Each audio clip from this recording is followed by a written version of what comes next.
What's up, everybody? Welcome back into the Play the Fights on College Football Show. Sun Belt time. It is time to talk Fun Belt football, if you will. We are 60 days away from kick. We are dwindling down when it comes to preview season. 5 conferences remain after tonight, Pac-12 and the Power 4 of its entirety. Gents, a lot to get to tonight, so I want to be short and sweet with the intros. But how are we doing tonight? We ready to talk a little Sun Belt football, Jake? You know what I appreciate about the most of the G6, I guess would be all of the G5 until the Pac-12 showed up, is that they don't associate their conference with a number.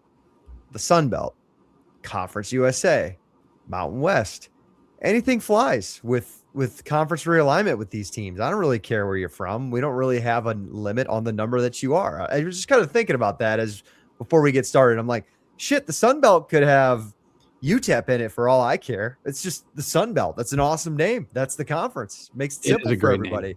Name. And the numbers make no sense anymore. The Big 10 has 18 teams. The Big 12 definitely doesn't have 12. Like, might as well change it up. The Pac-12 next week definitely doesn't have 12. Definitely does not have 12. Yes, the Pac-12 next week. All of our previews are streaming live on our YouTube right now. So if you're watching on X, YouTube, Facebook, wherever you can get this, make sure you head on over to our YouTube. Hit the subscribe button while you're there. Check out the MAC preview, so on and so forth, leading up all the way to the Sun Belt. The only one remains is the Pac-12, so we've covered them all till then. Almost wrapping up the G6. JP, how are you doing tonight? Ready for the second to last G6 conference? Yeah, I'd say the peak of the Big 12 Big 10, is when they had the 11 hidden in the name, in the logo. That was pretty good stuff. Yes. Actually, I didn't know that. What? Really? Yeah. Come on. I never knew that. Like where it just had the letters spelled out and it wasn't the 1G thing. You know what I'm talking about? I think I do now, but I didn't even it was even before Nebraska got in. So like early 2010s, late 2000s. But yeah, good. I think this is a conference that's kind of wide open in some spots, and we'll get to that. But a conference nonetheless that has provided some really good football teams over the years. At least the top echelon of this conference has been really good. Now I'm looking up how the Sun Belt came up with their name. You go to Reese, but I'm curious. I just put it into AI here. No, let's talk to Reese. It's been a couple of weeks since we've been the Sun, like where they originally started, like you'd be correct down there. Yeah, describes the warm weather region of the United States from the south to the southwest. You're a smart man, Jordan. I mean, if I was a gambling man, that makes sense. Yes, very educated. Yes, there. Reese, how you doing? We haven't talked to you in a couple of weeks. I know you've been studying up. It's Dr. Reese to you folks at home. Reese, how you doing? We're good. This is a nice little mental break for a little bit, but yeah, we got Friday off for 4th of July stuff, but they're like, you know what? Let's just make this week even more crazy. So I'm just getting bombarded with stuff. So we need a little breather. That's why we're here to talk about some about football. Can we steal the Dr. Lou segment and call it Dr. Reese like this season? Sounds good. I don't even know what Dr. Lou's from. Yeah, you got to diagnose what's wrong with your team. The Dr. Lou Holtz segment from like when he used him and Mark May used to do that show? No, I just remember the Judgment Show. That was the same one. The same one. They always did that at the end. Yeah. All right. Let's go into it, Jets. No time to fart around. It's the Sun Belt. Nothing will lead you into America's 250th birthday and 4th of July weekend like Sun Belt football preview time. So before we go into team-by-team previews, make sure you hit the like button, hit the subscribe button to the channel if you haven't so far. Shout out to our great partner at No Rivals, shopnorivals.com, code PTFS at checkout for free shipping on the best hats in collegiate sports, adding teams by the day. And if by God's grace you are a Marquette basketball fan watching a college football preview show, they have Marquette now. So go check them out, if you will, and use code PTFS at checkout. I'm wearing the Carhartt version, the Bob Tech Cat sweet patch on the side. Shout out No Rivals. Check them out today, shopnorivals.com. Are Marquette fans like Creighton fans where they cheer for Wisconsin and wear red on Saturdays? Gotta be. That's an honest question to Marquette fans. Never met a Marquette fan. It's like Nebraska. It's the only Division I Can I come clean for football. I'm absolutely. I'm not a smart person. Neither are we. Neither am I. In Chicago, like maybe a month and a half ago, and a gal at the bar, she struck the conversation, wink, played soccer at Marquette. And I was like, oh, well, what are you doing in Chicago? I was dumbfounded to find out it was there and not. I thought it was in New York, like the entire time. And I'm Marquette's in Milwaukee. Yeah, she was in Chicago, and I thought it was in New York. Marquette, yeah. You thought Marquette was in New York? Yes, I did know that. I did know they were there. I mean, it wouldn't be like the worst guess in the world because they're in the Big East. You could like if you didn't. That's what I thought. New York school, kind of like you would New think Milwaukee has this like St. John's or something, down there.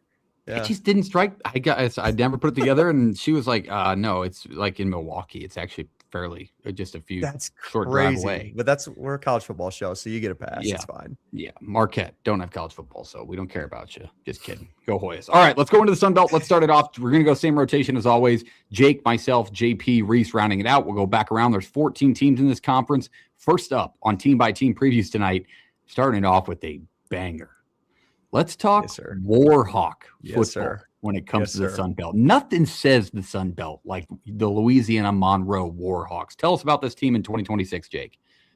I'm not sure if there's another football program that just gets me more fired up to talk about than the ULM Warhawks. So let's go down to Monroe, where we've been, and talk about, near and dear to our hearts, but not one of the richest in history programs in college football, to say the least. To be quite blunt with it, I do think that this is the hardest program to win at in all of college football.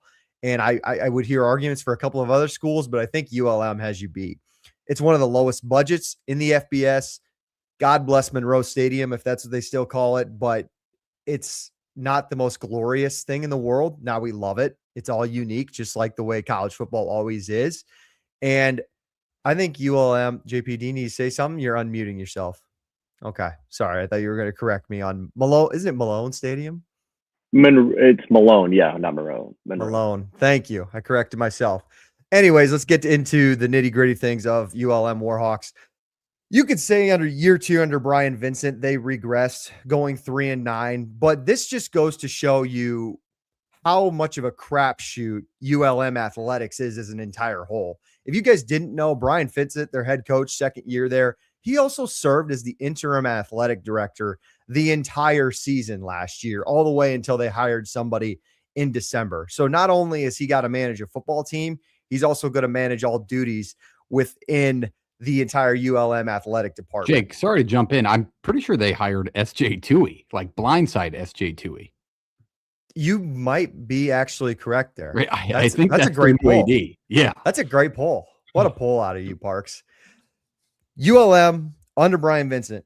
It hasn't been pretty, hasn't been great all the time, but good starts has been the strong suit of this program. Started 5-1 2 years ago, started 3-1 last season, but they can't consistently finish, man. After going 5-1 and 3-1 last season, they lost 8 in a row.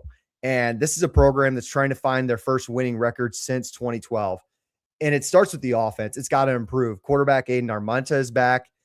And you could say he's probably going to be the starter. I think he definitely will be day one, but he's got to take another step. And I don't think his job is fully secured. If he doesn't improve at least a little bit next year, I do see them making a quarterback change for an offense, especially that prioritizes running the football. Like, you don't have to be a special quarterback in this offense, but you have to be efficient.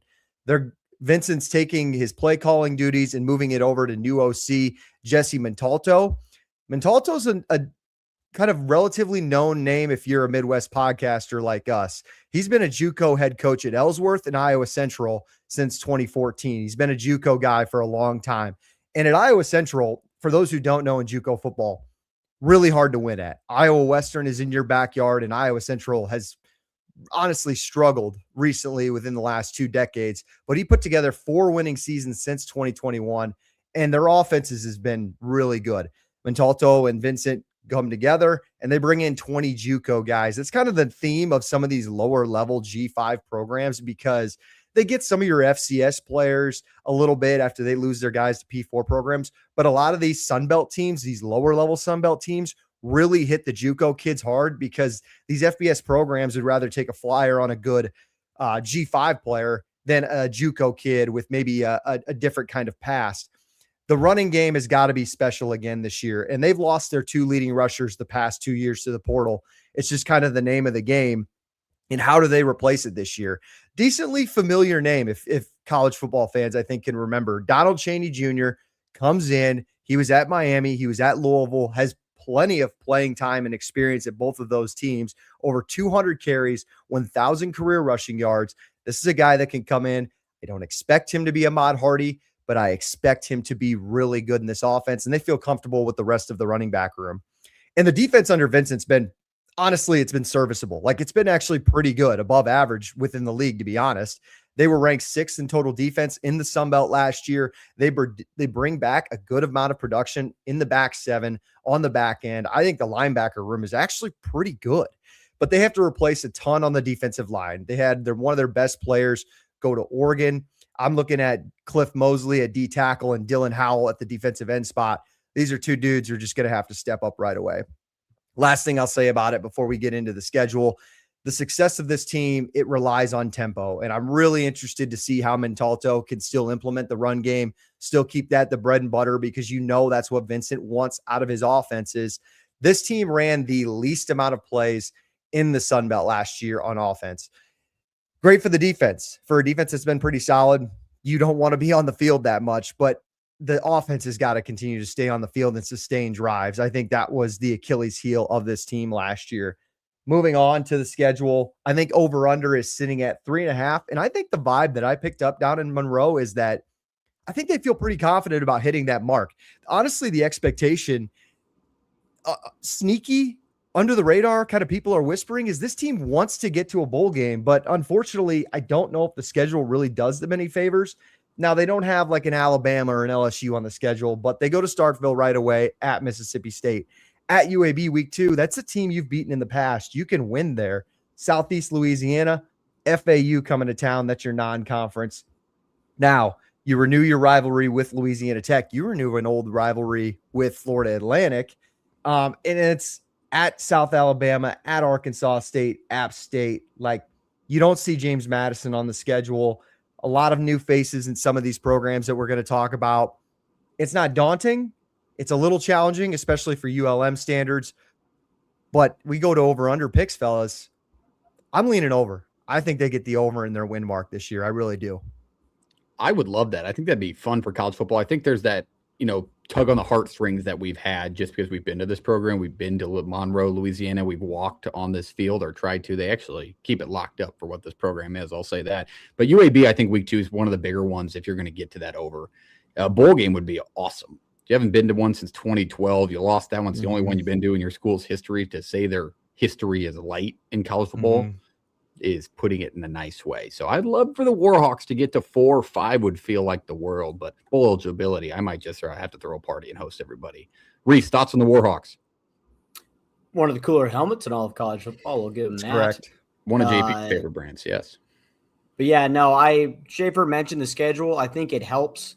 You just look at what happened to them last year. You win your 3 out of your first 4, and then it just kind of goes downhill there. Mm-hmm. If they are going to hit that, they got to find a way to get the ball to roll their way 1 or 2 conference games. And I like the Sun Belt is extremely intimidating, but it's hard for them to win in there. But I'll go with Schaefer. I'll lean over just to have some fun. Yeah, I mean, so for me here, I think Jake makes good points. Like, you can see the strides being made. It's keeping these pieces in place. And then in addition, I feel like with the West being as open as it feels in the Sun Belt, the addition of a team within your conference that's 20 miles away, is it even 20 miles? I think hurts more than helps, right? The rivalry renewal is really cool. But Tech is known for putting money into the program. So seeing what, ULM can do and maybe rising tide lifts all boats in this situation. But I think you have to look next door, especially now that they're in your conference, to be like, hey, we got to get a higher right. And I think they did. We have to put some money into this. I think we have to understand that there needs to be some buy-in, right? Not just from the guys inside the building. All right. Let's leave them there. Over under was 3.5. I think kind of everybody, the vibe we're all throwing out there is over. We'd like to see him hit 4, but that line's in the right spot. So we'll see what happens to ULM in 2026. Let's move down the line. Let's go to the next team. And we're going 0 to hero, gents, because I am up and it's time to talk James Madison football within the Sun Belt. The reigning Sun Belt champs come back, new coach, a lot moving around. We'll cover it all. Like I said, they're coming off a college football playoff appearance. I think that's a little bit of a note lost on folks just because they went into Eugene, into a tough environment, one of the most highly regarded teams coming into the 2026 season in Oregon, and they faced a lot of those. I mean, that will do good for the returners they got because they did keep a few, but It was mostly an open house. I think the athletic leadership deserves all the credit in the world when it comes to James Madison, because if you look at the past coaching hires they've made, they've been pretty damn successful. One of those names being Kirk Cignetti, who's regarded as the best coach active in college football at the moment. And then Bob Chesney last year. You go 12-2, you go undefeated within the Sun Belt Conference, you win the conference title, you play in a college football playoff. That'll get you a job in the Big Ten at UCLA. And who do they bring in and who falls into their lap? It feels like, and it's probably the coach that I think we would all feel comfortable saying, going through the 2 or 3 of the toughest schedules we've seen in our lifetime within the SEC, and Billy Napier and the draws that he had at Florida. Here he is now coming back to the Sun Belt. This is his second stint in, gents. If you forget where he was before Florida, he was at Louisiana, where he went 40-12 over 4 seasons, led the Raging Cajuns to really be a good program within that time, got the job in the SEC. Now he's back in the Sun Belt. We'll see if he can beat up on his old team being back home. 2 new coordinators come with him. On the offense side, Cam Aiken. This guy I want to highlight a little bit just because I'm excited about his offense and what he can do. He's been around a lot of good offenses in his career. He was with the 2016 and through 2020 Clemson teams as an offensive analyst. Last season, acted as the offense coordinator at East Tennessee State before he took an offensive analyst position with Ole Miss in their college football playoff run during last season. So he's coached some really good teams, and he's got an identity that he really wants to execute here. On the defensive side, their new coordinator, Robert Bala, he's with Napier in Florida in 2025. He's a linebackers coach at heart, but he's going to get after the quarterback, and great red zone defense he brought in. Even that Florida team that had its struggles last year, 16th in the country in red zone defense, only allowed teams to score 75% of the time. And that was with the SEC. So we'll see if he can bring it into the Sun Belt. Let's talk to the team, the offensive side of the ball. They only returned 27% of their returning production a season ago. That ranks 128th in college football. But again, the coaching turnover obviously drills these numbers, and it's to be expected. I think Napier did an awesome job on focusing on guys that were really good at the lower levels of college football, if you will, rather than Power 4 bounce backs with inexperience. Didn't bring over a ton from Florida. Not really the easiest job in the world when you kind of take the downward move. But again, he's seen success at this level. The quarterback battle, start there. It's wide. It's hard for me to give you a straight answer who's going to be going under center for the Dukes this year. J.C. Evans, who stepped up for this program just 2 years ago in the Boca Raton Bowl. He was the game MVP there. J.C. Evans, he could start, or it could be the FCS Richmond transfer in Cam Coleman. Cam Coleman, he could sling it. He's got starting experience in the FCS, but he'll be battling a guy that's been stuck with this program through thick and thin, and Alonzo Barnett, who was a really good player for this team a season ago and now is playing in the Power 4. The run game is all J.C. Evans. I think you're going to see a dual-headed monster at least to start the year, but they don't really have time when it gets to the schedule, and we'll talk about it, to do that. Like, they've got to find a guy early on. They've got some tough matchups that they've got to get, especially out of their conference. The running back room, head by former North Carolina running back George Pettaway. He's a senior. It's his 3rd season with JMU, so I know JP's going to be mad even mentioning that he went to North Carolina to start, but he was a little banged up last year and kind of played a backup role. He'll be back at the helm in 2026, and he's a really quality running back with a lot of experience and dual threat, too. He can receive the ball well. The offense overall only returns 1 starter from their college football playoff team, but if you're going to return a starter, I don't know if there's a better place to do it than on your offensive line at the center position with first-team all-conference center Zach Greenberg. He's expected to be all-conference again, a guy that's going to get looked for Sundays. If you're going to center a new line with other transfers or depth plays, I think you're going to want it to be your center to head that. So I think this offense isn't going to take many steps back if they can figure out the quarterback position, because I like what they brought back at the skill positions outside of that. On the defense, this unit only returns 32% of their returning production. They lost 15 of their top 18 tacklers from a season ago. They were really good on defense unexpectedly. Like, nobody had them jumping off the page as much as they did a season ago, but they went like 7 or 8 second half quarters without allowing a point, which led them to the SBC title and the college football playoff. The D line's brand new, besides one returner I want to highlight across the entire defense. Amar Thomas was an honorable mention last year. He comes back, 6.5 tackles for loss. I think he's going to be the guy that you're going to center around and circle when it comes to playing James Madison every Saturday.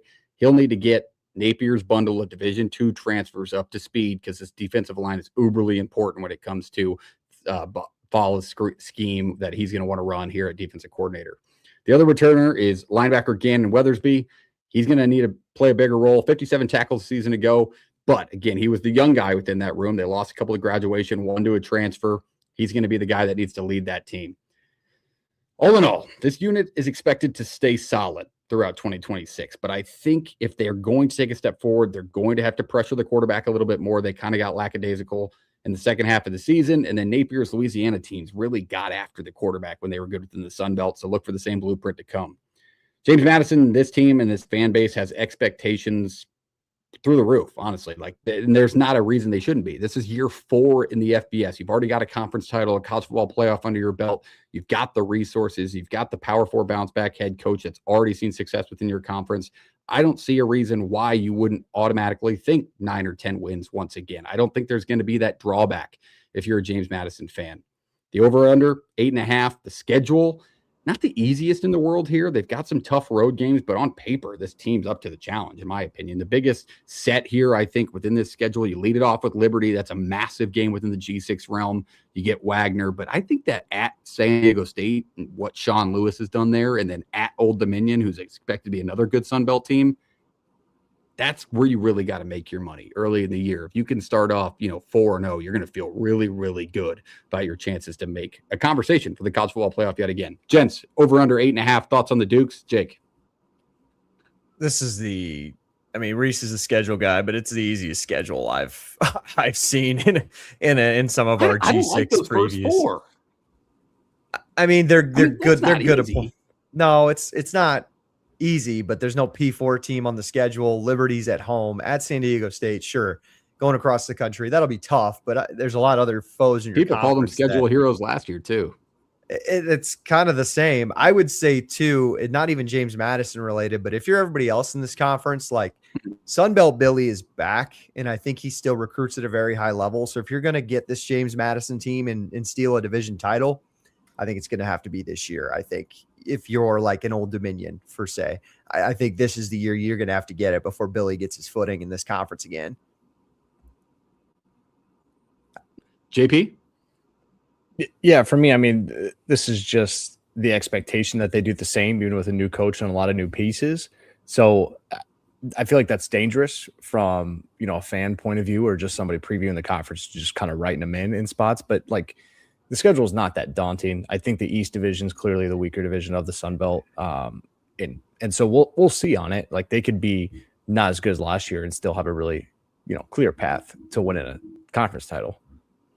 Yeah. Reese, last thoughts here, and over under 8.5. I'll take the over. I think if you're the schedule maker for JMU, you lost one game last year to Louisville. And if you want to make it at the end of the year, it looks better having a 0 after your name. I think so. That just kind of goes into it. But yeah, the San Diego State and Old Dominion back-to-back, I think that's going to say a lot about this team, whether they're ready to go with Billy right away or not. But I'll lean them. I get Sunbelt Billy in this spot. I don't hate. Yeah, I'm definitely thinking over 8.5 in this spot. I think 9's pretty much the bottom line looking at the schedule. But I do think there's a couple of trap windows on this. Like, going to Southern Miss, that's a hell of an atmosphere in Hattiesburg. Like, App State, if they're competitive, you could get into a dogfight. And this team was getting beat by Troy pretty handily in the Sun Belt title last year. Again, new team, new year, but maybe they run into a trap and don't get through it as easy as a season ago. All right, that's James Madison. Let's keep it moving. Let's go down the line. JP is up. JP is taking us through the mentioned App State Mountaineers. JP, one of your favorite programs. You got a little bit of a bias towards them, and that's understandable. A part of a lot of people's college football memories at this point. Talk to us about App State in 2026. Yeah, I think for me, when you look at App, it's a program, and when I previewed them last year, I had similar thoughts, right? This is a program that doesn't really do the losing thing very well, right? And they've had a couple seasons over the last couple of years that haven't really felt like this is the App State program of old. Dow Loggins goes into his second year, 5-8 a season ago. I believe they actually went and played in a bowl game, correct? Yeah, they were 5-7 and then got a chance to go play in a bowl game. They ended up losing. 2-6 in the Sun Belt is an unacceptable number if you're a Mountaineer fan or anybody else. For me here, offensively, this is one of the worst offenses in the Sun Belt a season ago. They bring in a new offensive coordinator, Mike Anthony. My understanding is Dow Loggins is still going to be your play caller. Anthony will just have some say in kind of what the scheme maybe looks like, maybe some questions and answers in Loggins' ear there. But for me, the big thing here is Loggins going from traditional passers to a couple options in dual threat options being Malachi Singleton of Arkansas and Purdue fame, and then Henry Hasselbeck, a UCLA transfer, two guys that can really move, right? They can both throw the football well, but it's not their strong suit. They get out of the pocket and make plays happen with their feet. They make running plays and extend plays that direction. So that kind of shows you what maybe is in store and what Loggins wants to do. Now, they had a couple guys in Cole and some other quarterbacks that can really rip it a season ago, but that's not the direction they want to go into. Adding on to that, right, the running back room, I feel like since the FBS jump at App has been really, really good. It was solid again last year, but this year now they have to find a completely new face of the whole thing, right? Jakari Lewis is the hope that they can bring in, or Jakari Lewis is going to get some more carries, hoping that he can kind of make a step up. They also bring in Jamarian Barnett of Houston, although he was limited in his time at Houston and in the amount of carries he got. That was a really good running back room in Houston. And so the hope is that the quarterbacks add a dimension to the run game, the running backs take a step up, and you work that way. Receiver room, I think it needs a standout as well, right? You're looking for real, true playmakers outside of the quarterback position on the offensive side of the football.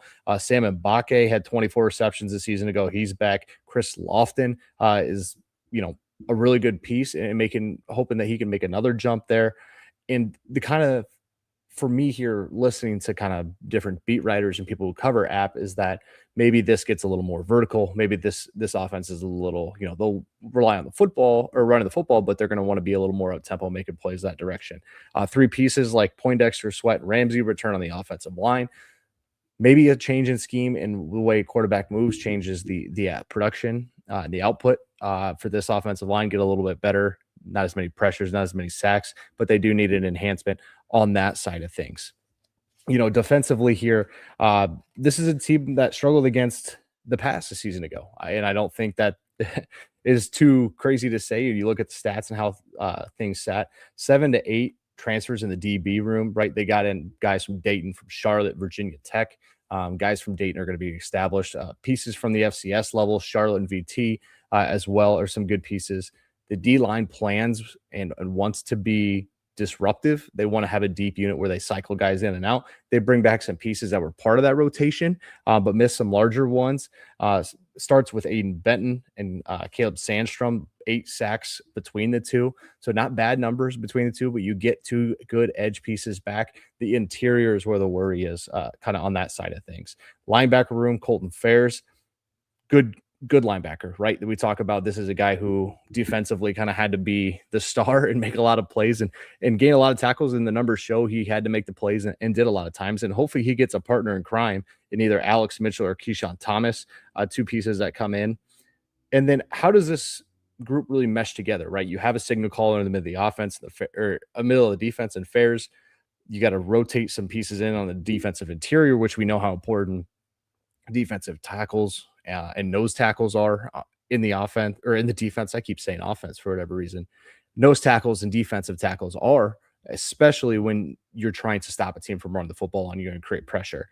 So how does this back end group that's full of transfers really work and really turn out to be, right? That's the meshing of this group is going to tell us a lot and see if they improve. Maybe they improve against the pass and the run game, or against the run, they slip a little bit, but overall it should be a better unit just based on the personnel they got rolling around there.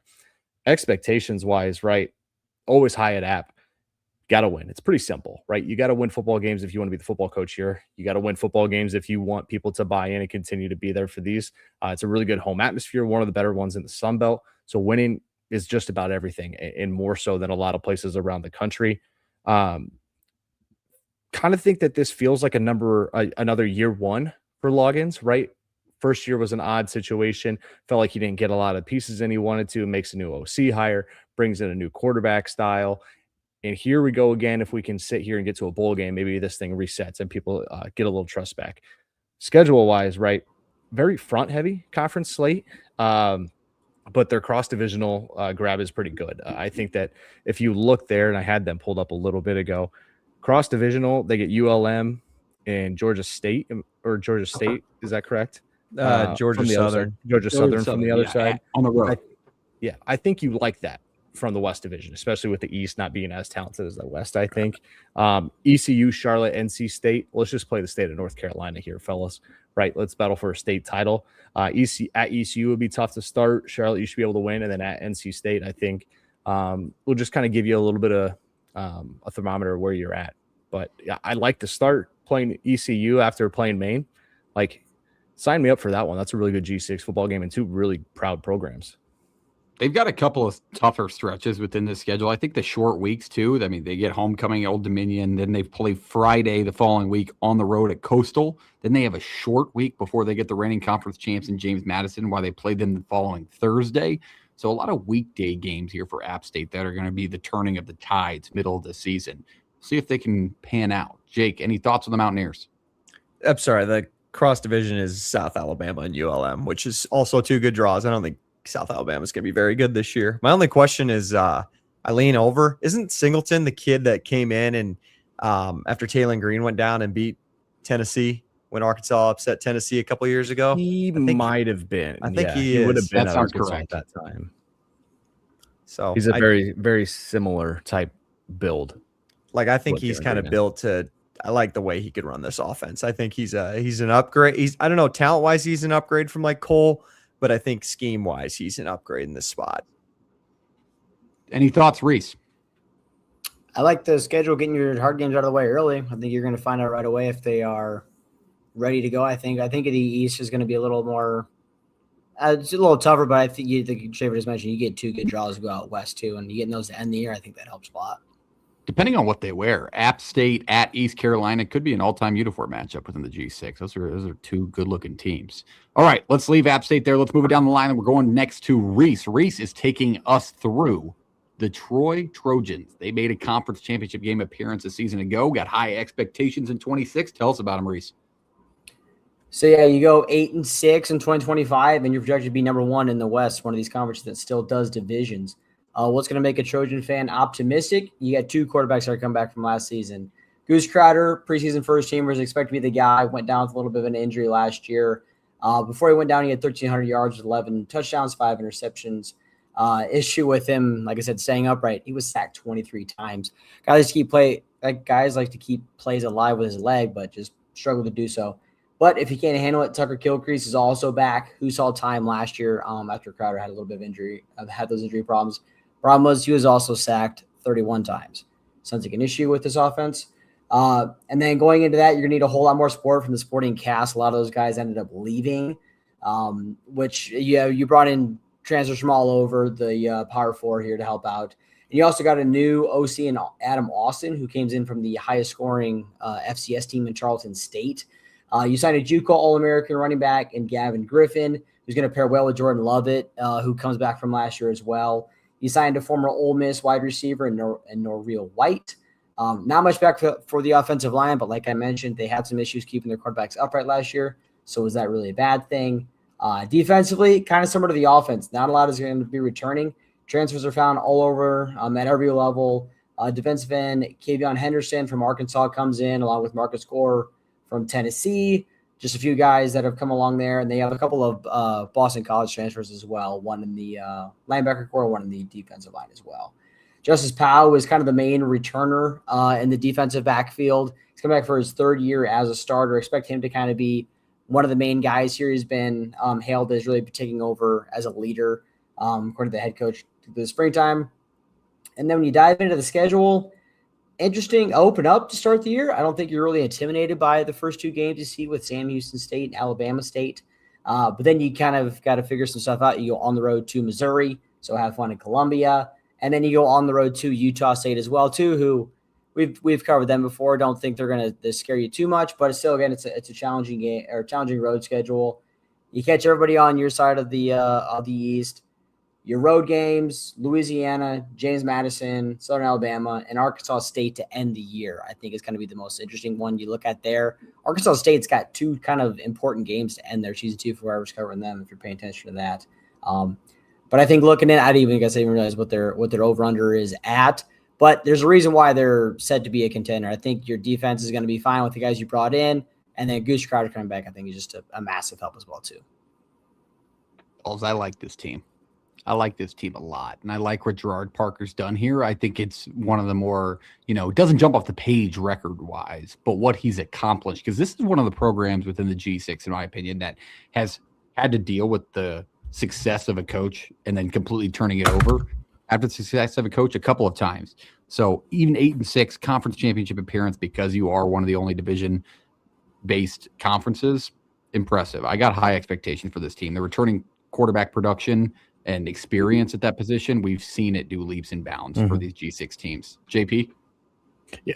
I mean, it tells you a lot about a program, right? When they've run through X amount of coaches and still been to Sun Belt titles, right? Even in a year, maybe that was more a reflection on the West. But they win. And I think Goose Crowder is a really good quarterback, right? Keep him healthy, keep him in the game. Yeah. Expect to win football games.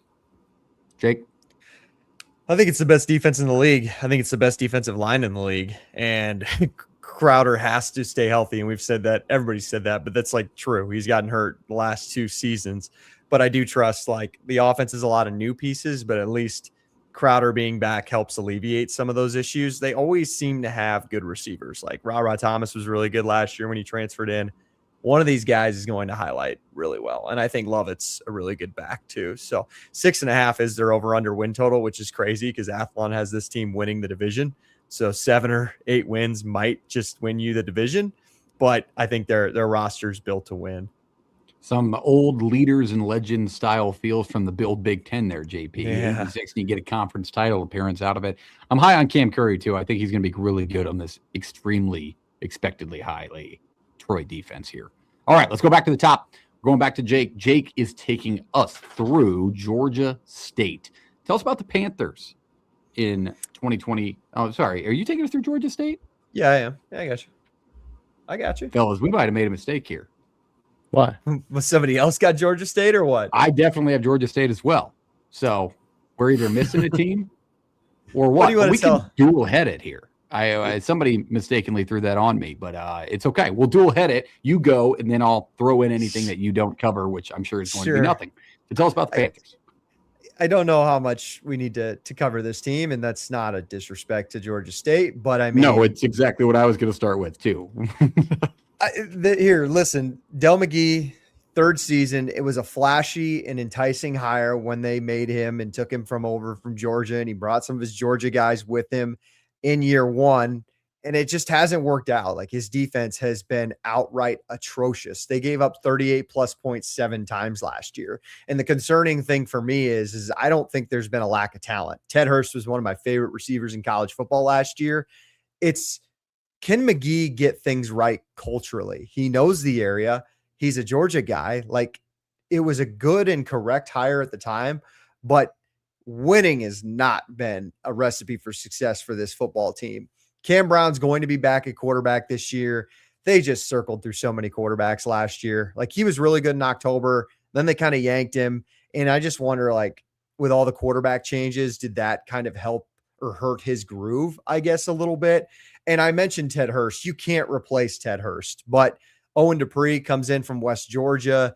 He's a big-bodied receiver. Maybe he helps alleviate that situation. Maybe tight end Grant Hollier is a guy who could flash this year. I think he's actually really solid. Like these stats make you kind of just want to throw up. 58 touchdowns, 450 yards per game last year the defense gave up. Cam Clark and John Henneline come in to serve as co-defensive coordinators. I don't know why you can't just pick one. I don't know why you have to go to co-defensive coordinators, but here we are. This is kind of what happens when you give up that many points. They created no turnovers last year. They had 6 turnovers throughout the entire year. Just was a bad recipe for success. If there's one guy on defense that's got to stand out, I think it's Jaden Hood. He was a big-time get at the transfer spot from Michigan at linebacker. He needs to live up to the hype. I talked about Louisiana Monroe. This isn't Louisiana Monroe. This is a different situation. Like Sean Elliott proved he could win at that program a few years ago. 1-15 in Sun Belt Conference play. It's unacceptable. Like if they don't, oh man, looking at their schedule, if they don't win, if you don't win 3, if you don't win 2 or 3 conference games, I think you need to move on. And we talk about patience all the time, and I really do preach patience. But at this point, it's been so poor that's just unacceptable. If you don't get to 3 conference wins, what was the story in Parks? You can jump in here too. What was the whole story on? Wasn't the hire for the recruiting prowess and his connections to Georgia high school football? Was that what it was? A Hail Mary.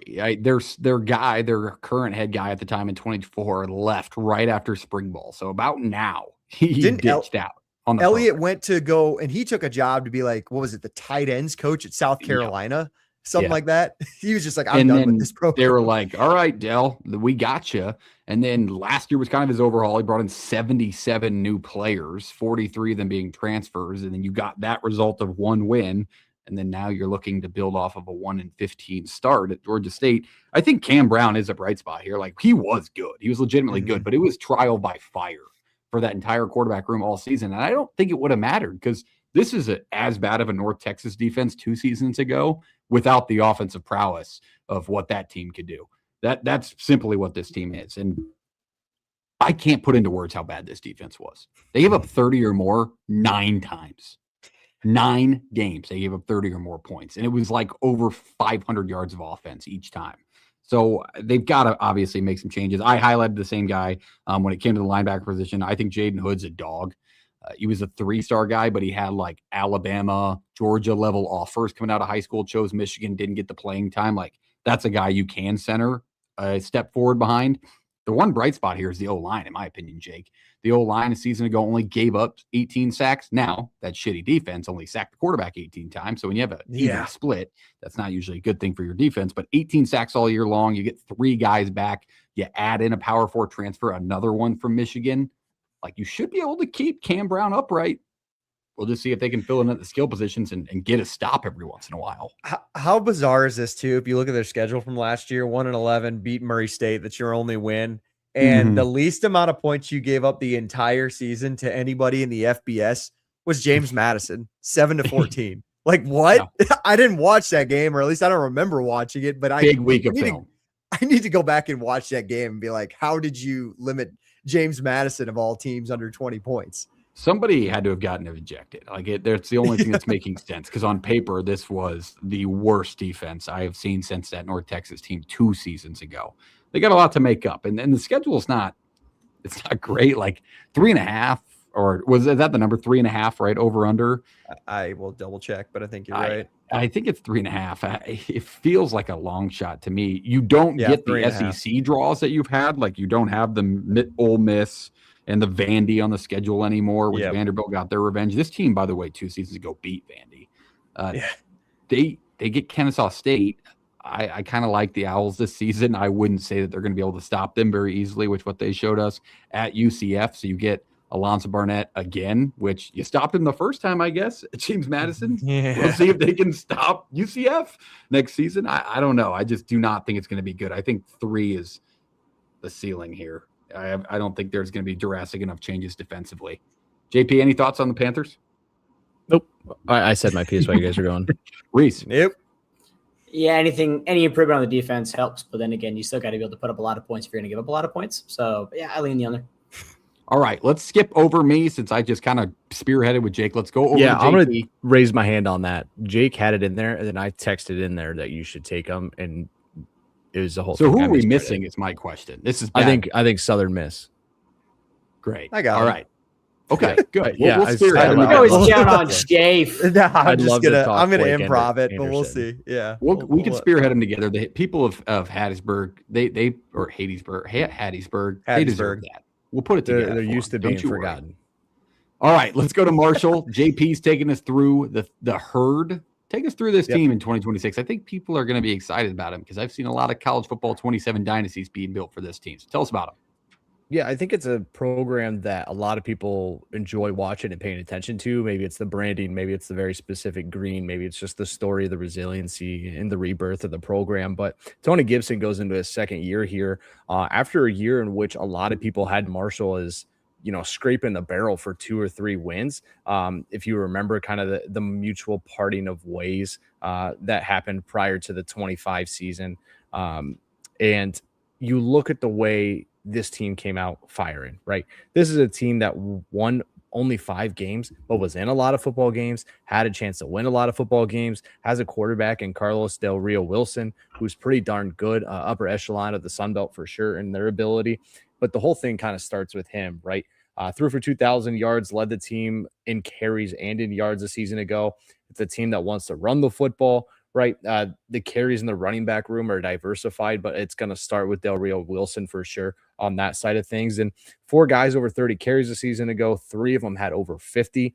Now it's Joshawn Barbie and TJ Lester of West Georgia.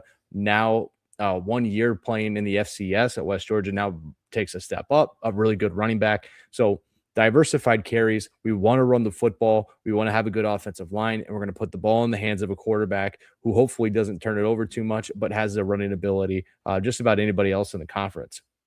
3 pass catchers returned on this piece, right? 2 receivers and a tight end. But VMI transfer, Owen Sweeney, only a sophomore, right? Had 44 receptions and over 700 yards a season ago in his time at VMI. Like, if you can find any playmakers, even if it's a slot guy like this and Sweeney, and finding you to get, yardage after the catch and extending plays through the pass game, I think is a good thing. Now, your identity doesn't change, but when you can plug a guy in like this and have some returning production at the tight end room and some other spots with the receivers, I think that goes a long way, right?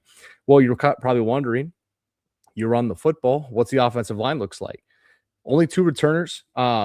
But they're going to need some transfers to hop in and look. I think when you think about the offensive line, a lot of the scheme and the ability to kind of be creative in the run game from this team tells you a lot. And I think that'll bail out this offensive line some spots. Not that they're going to be poor. They brought in pieces, but only returning 2 helps when you have a quarterback that's experienced and some other playmakers that can make plays as well. Defensively, right? Depleted unit, gutted again.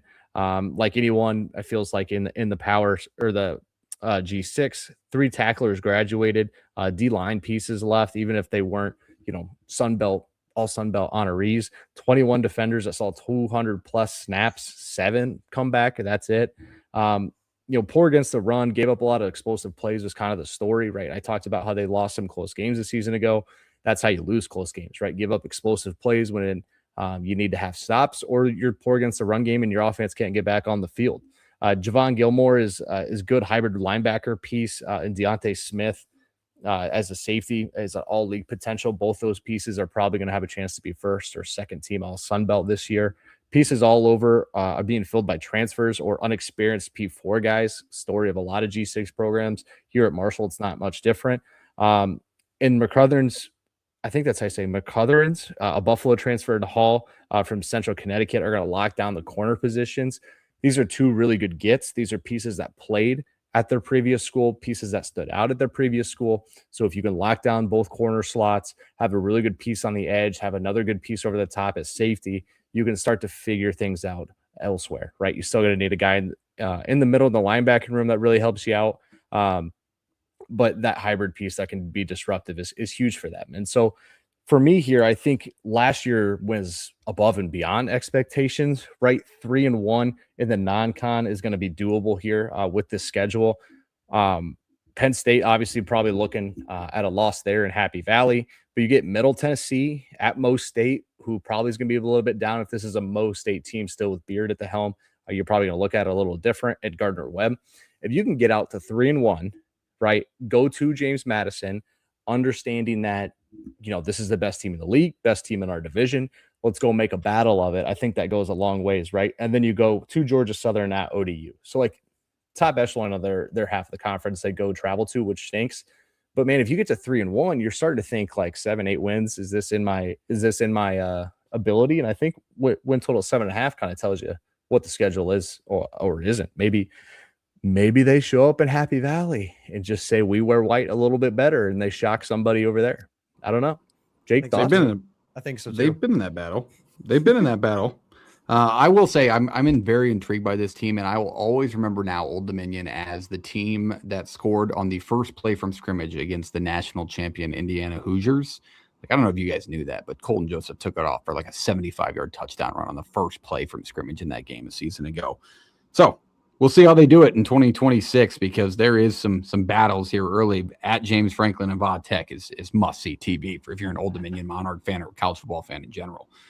Reese, this guy talking about Old Dominion. Yeah, I Or was just gonna say. talking about Marshall? I was about to say. I think confused. that was. I was like, he mentioned jumping the gun. You're about I'm to. so fucking you're about to all talk over about the my place. team, buddy. He mentioned one Old Dominion comment. I was like, oh, maybe he's staying on the Old Dominion thing because it's a tough road game. And then I was like, the James Franklin, Virginia Who Tech. does have Old Dominion?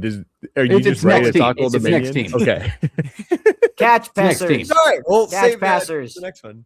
I got stripped of a team. I'm all over the place, and it's only like halfway through preview season, gents. Catch It just passes. can't You're happen. okay, man. It's Roll with you. inexcusable.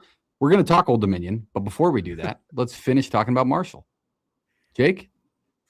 Yeah, I think just if the mindset I think Marshall should have this year is just be outscore everybody. I don't think you should have a ton of expectations great for the idea. North Texas. No, I really do believe that. Like the North Texas mentality of the Marshall defense can take just a little uptick.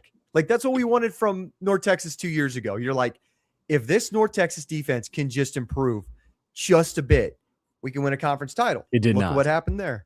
Well, they were damn close. They went 12-1 or 11-1. Describe uptick, like a 32nd better. Yeah, just literally like when people ask for Iowa's offense to be the 99th best offense he's getting in personal. college football. No, that's genuinely what I'm asking for this. But then they defense to go be. score 30 points a game and like top 50 Yeah. scoring. Yeah, it was cool. Yeah, I'm just telling you. I said it before. I think if Bring you're Brian Old back. Dominion, if you're Marshall, Guy you sells look at- beer one time in a stadium and he's got you jokes. look at James Madison and you're ready, and this is the year to take advantage of it. But going both of those places is not ideal. All right, let's move it down the line. That is Marshall. Sorry for my early comments on Old Dominion, but it is time to talk Monarch football as Reese is taking us through this team in 2026. Reese, tell us about this team and past all what I already added here. Well, just to add on to that, unfortunately, that guy is no longer the quarterback at Wisconsin or at Very Old Dominion. unfortunate. Elephant in the room. Colton Joseph has departed and is now at Wisconsin. And unfortunately, most of that offensive core from last year followed suit. When they have been successful the last couple of years, though, they've been really effective at running the football. And what did they do last year really well in their bowl game? Ran the football well. They had their quarterback, Quinn Henicle, who is slated to come back in. Runs the ball extremely well. He had 100-plus rushing yards, along with his running back, Devin Roche, who's the other guy who's slated to come back as well. Another quarterback transfer came in from Wazoo and Jackson Potter, who's kind of expected to give a little bit of pressure. But again, Henicle is still expected to be the guy. And then on the offensive line, you bring in 5 new guys, which is going to be interesting, I think, when you're getting a new quarterback as well to figure out that run game. But obviously, if the scheme's there, the scheme's there. And then head coach Ricky Ronnie has been successful in finding some kind of wide receivers gems in the past. He went and got a guy from a Division II, and then got another JUCO transfer as well too. So look for those guys to try to add some success. Defensively, complete opposite. This team is bringing back experience at all levels of this defense. Defensive back Mario Easterly led the team in tackles last year, along with lineman Chris Forbes, who bring back experience for the first and third levels. They were both all-conference 2025. Forbes, I believe, is slated to be a first-teamer as well. The only issue is they really got to replace their linebacking core. They got a Mississippi State transfer in Montreal Chapman, who's kind of looking to be the main guy in the middle. You bring back 3 guys on the defensive line who were an absolute problem for this conference for them last year. So, again, this defense, I think, is going to be the mainstay of this team for this year. They're not going to have issues, I think, stopping a lot of offenses in this conference. In 2025, defensively, they gave up 10 points to 8 opponents. They only gave up a combined 57 points across their last 6 games. That was also a win streak.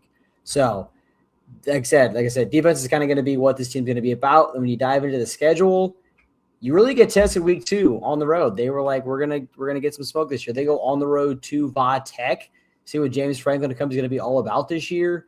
But then you have the other random game. You get Norfolk State at home to begin the year. East Carolina, James Madison, Georgia Southern, Marshall, Southern Miss. Road games, you got some tougher ones. You got App State, La Tech, who we'll cover in a little bit, who's I think might be a little better this year. And then kind of a random one you end the year. I think your second last game is on the road at UConn. Yeah, I kind of already said my piece on Old Dominion. Makes it a tough transfer, but Jake, I'd love to hear your thoughts on him. It's like kind of like Troy. Like, I love what this defense brings back, and I think it's going to hold service with the success of this team this year. I guess I kind of will save a little more of my thoughts on them for maybe the end. Wow, little teaser trailer toward the conference predictions, which are coming up. Take a breather as we wait for JP to put his thoughts together on Old Dominion. Hit the subscribe button, hit the like button, shopnorivals.com, code PTFS. JP, tell us about Old Dominion and your thoughts. Yeah, I mean, losing Joseph is huge, and there's other pieces, right, you'd like to have back from that offense. But I think the scheme, even before Joseph kind of hit his peak, the scheme really helped them build players and create some playmakers on the outside. So hoping that's kind of a similar thing. School that cares about it, school that started investing in it and is reaping the rewards of it a little bit. All right, let's move it down the line. Let's go back to the top. Now we're in typical order again for these last couple of rounds. Let's go to Jake. Jake's talking about Arkansas State. Tell us about Red Wolves football. Something we don't get to talk about often, but this team is one of the better looking teams within the Sun Belt. Tell us about them this year on the field. Let's go to Jonesboro. Let's go to the Waterfall. Let's talk about A-State. Arkansas State. Feel like the talent's always been there. Feel like the offense has always flashed. But Butch Jones, to me personally, feels like he just kind of under-delivers a little bit year after year, and maybe I'll get to that point in a minute. They lose Jalen Rayner and Keith Heckendorf, offensive coordinator, to my Cyclones, and are basically, we're going to run my offense this year in Ames. So what's Jones go and do? He hires Garrett Altman. He's the new OC. He was the quarterbacks coach at Vandy, and this is his first offensive coordinator role in his career. I mean, quarterbacks coach at Vandy, fellas. I thought he did a pretty decent job in that role, if I had to say so myself, and I think a lot of people in the country can agree. He's going to have to tap into finding a quarterback that's going to fit this system, that's going to be as successful as Jalen Rayner. For as much as I am sometimes critical of Rayner, that's some big shoes to fill. 3-year starter, ton of yards. And who's it going to be? He brings in Jeremy St. Hilaire and Drew Dickey. Both are Vandy guys from Altman. And then it is honestly, it's like a 4-man quarterback open race. But if I had to pick, I'm obviously not an insider, I'd pick Trey Owens, the Texas transfer, 6'5" quarterback, just based on the pedigree. I think he's going to be the guy in this offense, but I think he got hurt in the spring game. So we'll have to wait and see there. I expect this offense and the success of it to keep going. 4 offensive line starters are back. Devin Spencer's back at running back. The combo at receiver of Chauncey Cobbs and Hunter Summers is going to be really, really good. They lost Corey Rucker. That's hard to replace too. He's an all-time career guy, broke the single season or all-time reception touchdowns in Arkansas State history. But I think Cobb, short, quick slot receiver, really good returner, and Hunter Summers can pick up some of that uptick that Rucker left there. The defense on the other side of things, it was fine. Like, it was okay. It was a group that got after the quarterback a bunch, 39 sacks a year ago, but you thought like that would translate to being better in the yards per game, in the points per game category. And it really didn't. And on the defensive line, they lost Cody Sigler to Auburn. They lose Drew Collins. Both go to SEC schools. It's just going to be hard to find that production. They go into the FCS levels and kind of fill in some gaps, but they only bring back like one rotational piece a year ago. So the defensive line is brand new. I kind of like this linebacker core, Nigel Nelson, Joe Drew. These are a pair of sophomores. Joe Drew was a safety a year ago. Both of them had really good freshman years, and I think they're going to be ready to be really good linebackers for this defense. The secondary is the most experienced group on the defense, but like grading out wise, wasn't awesome. Wasn't a great secondary. Gave up a lot of explosive plays. You look at a guy like A.G. McGee, who's going to have to be an all-conference guy if they want to defend the pass any better. But, I mean, if they don't get any help pressuring the quarterback, it's going to be a struggle. Schedule. They avoid 2 Power 4 games for the first time in a couple of years. Last year was at Michigan and Iowa State, and then they had Iowa State and another team a couple of years ago. So they finally avoid that. Biggest thing for me, they got to find a quarterback that fits the system. How good is Altman at calling plays and finding a quarterback for his system? And the defensive line is going to find some new pieces. The biggest question when you look at this team and this roster, I think year after year, it's ready to compete for Sun Belt titles and can really handle its own in the West Division. But they always find themselves in these slip up games. Like, guys, they lost. If you don't lose the ULM game early in October last year, it's probably a completely different season as far as what you could have accomplished. And then towards the end of the year, they slipped up to Southern Miss in Louisiana, which is kind of fine and reasonable, but you can't have games like that ULM slip up in there. And I just feel like Butch Jones always finds a way to do that year after year. And they just finish at that, I'll say it, that 6 to 7 win mark. And it could be a lot higher. Yeah. I think my immediate thought in Butch Jones, Arkansas State era is like early in the year, it's pretty drastic, the reactions you get out of him when they're at their bye games at Oklahoma. That meme's always all over the place of him just in shambles that his team is that bad. But like what he's done isn't terrible. He's obviously hitting enough expectations at Arkansas State to retain his job, one, but like he's a bowl game win away, which they were a favorite in a season ago, of getting to back-to-back 8-win years. So they did win their bowl game last year. They what? They did win their bowl game last year. Yeah, the Xbox Bowl, correct? Beat Mo. Yeah. So they were one more game away. They ended up 7 wins, correct? Yep. Yeah, overall. One win away from back-to-back 8-win seasons. Must have worded that wrongly. But yeah, Butch Jones, I think he's done a better job than what he's been getting credit for at Arkansas State, to be honest with you. JP, any thoughts on the Arkansas State Red Wolves? I mean, even if there's not a ton of Power 4 games on here, it's a tough non-con. Memphis, TCU, Kennesaw, like, at least you're challenging yourself with teams that are upper echelon of their conference. West Georgia's kind of fascinating. New FCS team. Yeah. Seeing what they can do. I mean, they're a solid program. Reese, any thoughts? So yeah, I think their toughest parts of their schedule is the beginning and I think the end. Their last 2 games are Troy, who's supposed to be number 1 in the West, and La Tech, who's supposed to be number 3 in the West. So you're kind of have to play good football at the end of the year if you want to be a spot there, because they're slated to be number 2 in this on the West. So.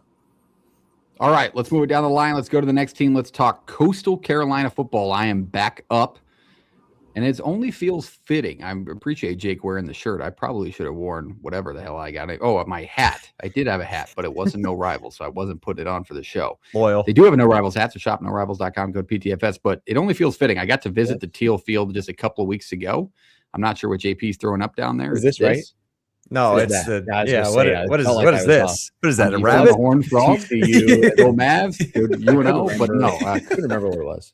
Coastal's looking to bring a little bit of life back to Conway, gents. It's been a couple of years. They had back-to-back losing seasons, first time in a while.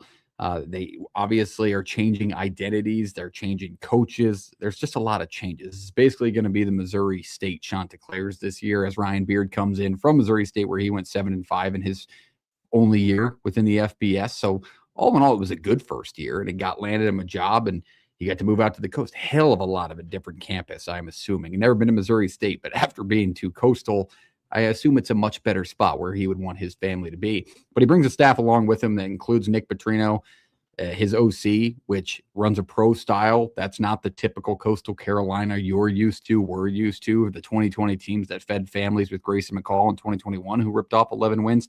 That's not what their identity was. So it's going to be a new style of play and something Coastal fans will have to get used to pretty quickly. The quarterback position comes down to 4 names yet again. Every team I previewed in this conference is having a really widespread quarterback battle, and this one's no different. 2 guys I want to highlight that I think will be your starter, one or the other.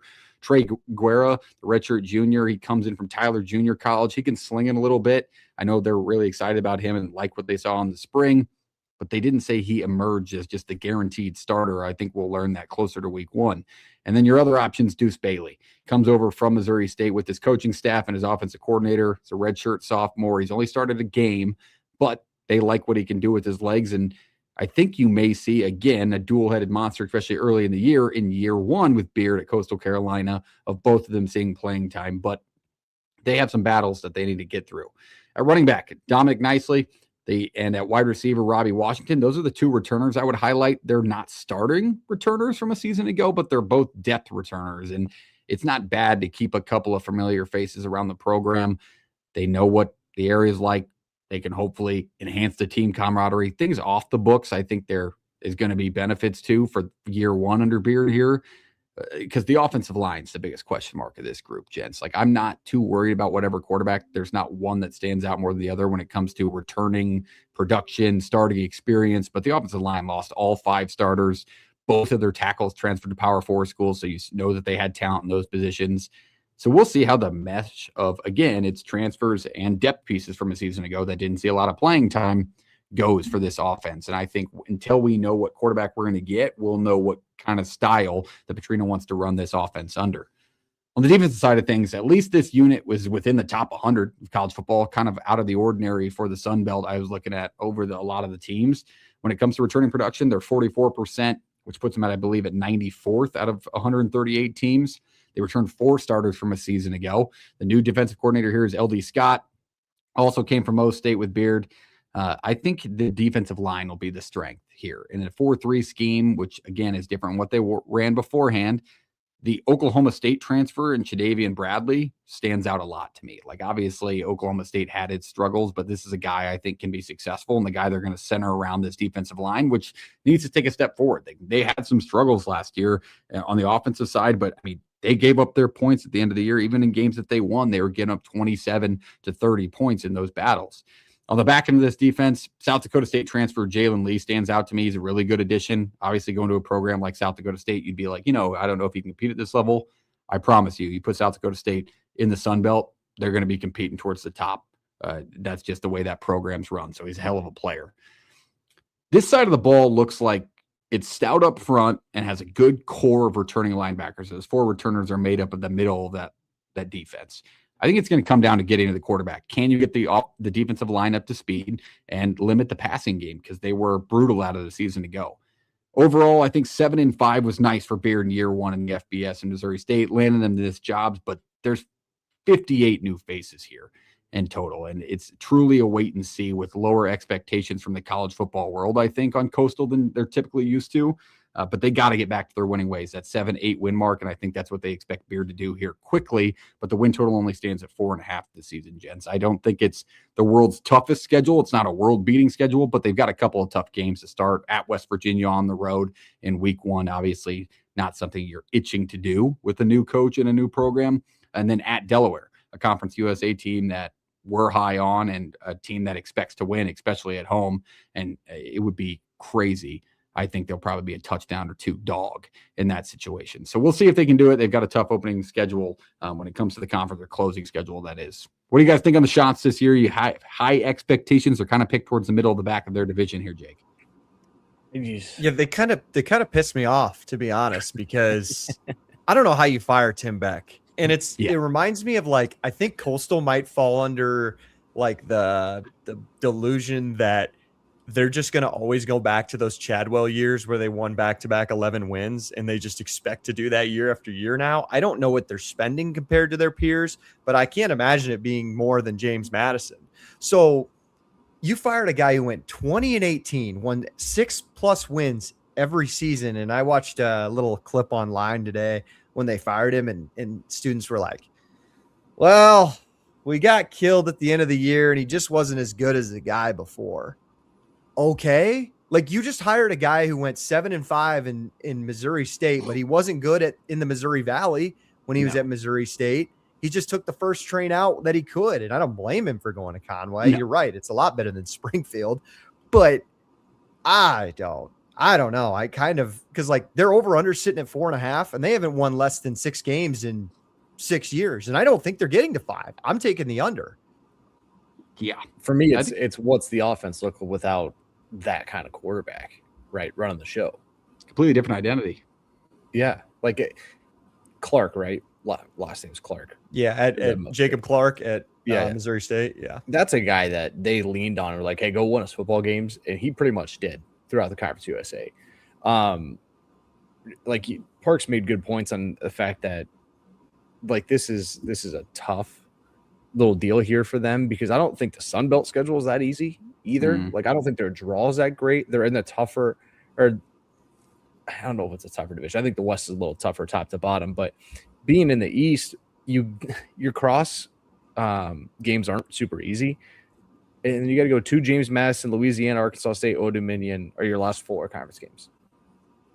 At Louisiana, at James Madison, a brutal end of your year. Maybe it's just it takes a year or two, right? Just get your right people in there, get your coaching staff settled, grow an identity, because it feels like everybody on the schedule at least has an identity of some sort.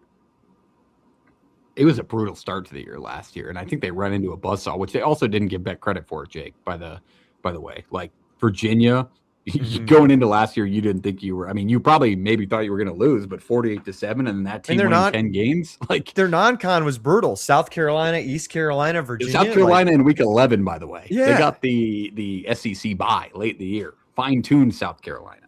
South Carolina was just trying to get some frustrations. Yeah, I was going to say they were just pissed, and they wanted to finally kill a team. Yeah. Reese, any thoughts on the Shots? I mean, new head coach, bringing in a bunch of new quarterbacks. I think maybe there's a little bit of a wild card factor there. If you're able to strike lightning and, hey, nobody knows what these guys are going to be like, then maybe. But, I mean, they're projected to be middle of the pack. I wouldn't be surprised if they went kind of crazy, but I think defensively they got to have a lot going for them. It's got to cost extra, I'm going to assume. I think it was Jake or JP mentioned. I think it was Jake mentioned the funding. I've been at this campus now. Not just the football fields, Teal, like the tennis courts, the student union track, the basketball. Lean court, into it. If you're going to have it. Like, that's got to be a special order. That can't be something like turf companies are just. I don't think they touched that Teal field in 10 years, though. Like on TV, it looked. I don't know how it looks in person. It probably it was brand new. Was it brand new turf put in, or was it really parks? It didn't seem brand new to me. It looked. It's on TV. It looks battered and bruised, like hardcore. Let's go back and look. Yeah, I don't know. It didn't feel new under my feet. I was also did you go bare feet? Did you do some grounding on the turf? Really settle into the Teal turf. I heard he caught 17 touchdowns.